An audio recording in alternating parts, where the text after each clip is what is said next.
Bonjour à tous et bienvenue. Aujourd'hui, on va plonger dans les coulisses de nos logiciels. On va voir comment l'intelligence artificielle est en train de s'intégrer absolument partout, dans presque tout ce qu'on utilise. Et pour ça, on va décortiquer l'outil qui rend tout ça possible, les fameuses API. En gros, comment les développeurs font pour brancher un cerveau dans nos applis. Et pour bien comprendre l'ampleur du truc, regardez ce chiffre, 807%. C'est juste énorme. C'est l'augmentation du nombre d'API liés à l'IA depuis 2023. En clair, la demande pour connecter des logiciels à de l'intelligence artificielle a littéralement explosé. Ce n'est plus une petite tendance de niche, non. C'est une véritable vague de fond qui change complètement la façon de créer des logiciels.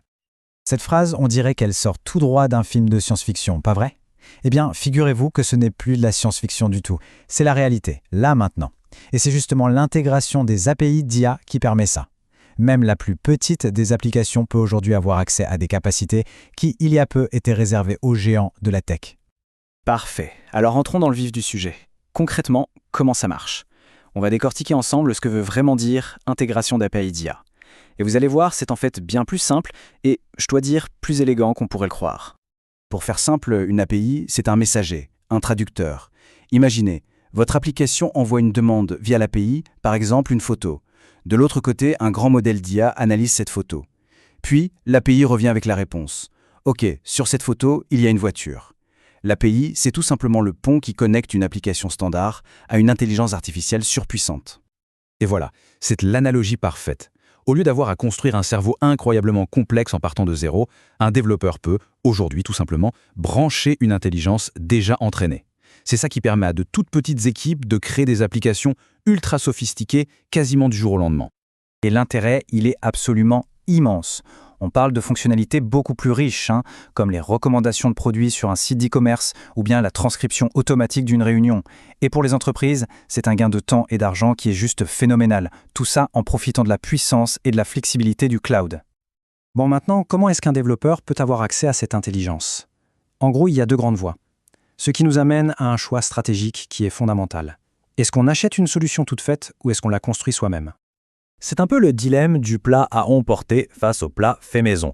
D'un côté, l'option acheter, on utilise les services des géants comme Google ou OpenAI, c'est super rapide, fiable, plug and play, parfait pour des besoins assez classiques.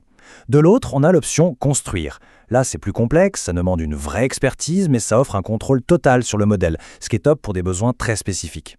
Le choix dépend vraiment du projet. Mais qu'on choisisse d'acheter ou de construire, il y a un principe qui reste absolument essentiel, la qualité de la conception. Et pour comprendre ce qui fait une bonne API d'IA, on va s'inspirer d'un des projets les plus respectés en machine learning, Scikit-learn. Leur philosophie, c'est une vraie masterclass de design. Cette citation est géniale, elle illustre parfaitement un problème ultra courant en ingénierie, la complexité pour rien. On demande un truc simple, la banane, et on se retrouve avec un système énorme, lourd et compliqué, logorille et toute la jungle avec. L'objectif d'une API bien conçue, c'est justement d'éviter ça à tout prix. Alors, comment Scikit-learn fait pour éviter le problème du gorille?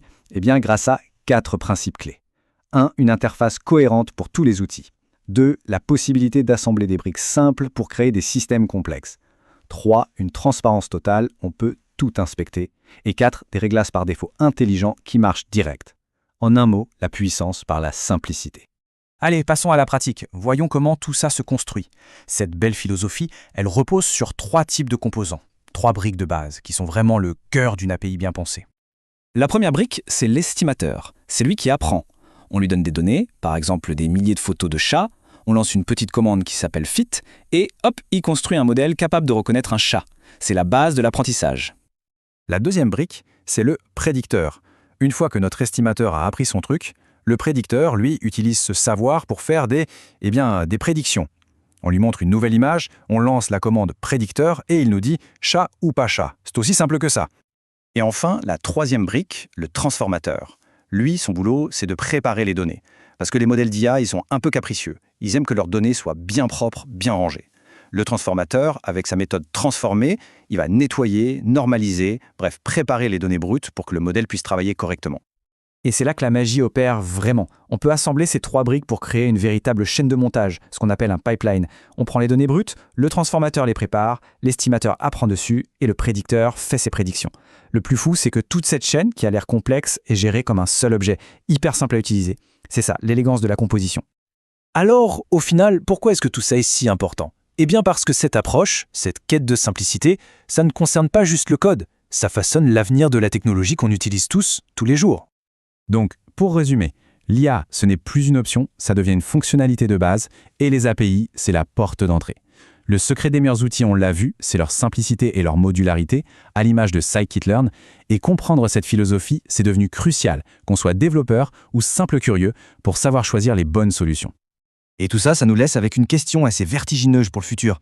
À partir du moment où l'intelligence artificielle devient aussi facile à intégrer qu'une simple brique de Lego dans un logiciel, qu'est-ce qui devient possible? Quelles nouvelles applications? Quels nouveaux services va-t-on voir émerger? Franchement, les possibilités donnent le tournis. Voilà, j'espère que cette exploration des coulisses de l'IA vous a plu. Si vous avez envie de continuer à décrypter ensemble les technologies qui sont en train de dessiner notre futur, le meilleur moyen, c'est de vous abonner. Chaque analyse est une pièce de plus dans le puzzle pour comprendre le monde de demain. La conversation ne fait que commencer, alors ne ratez pas la suite.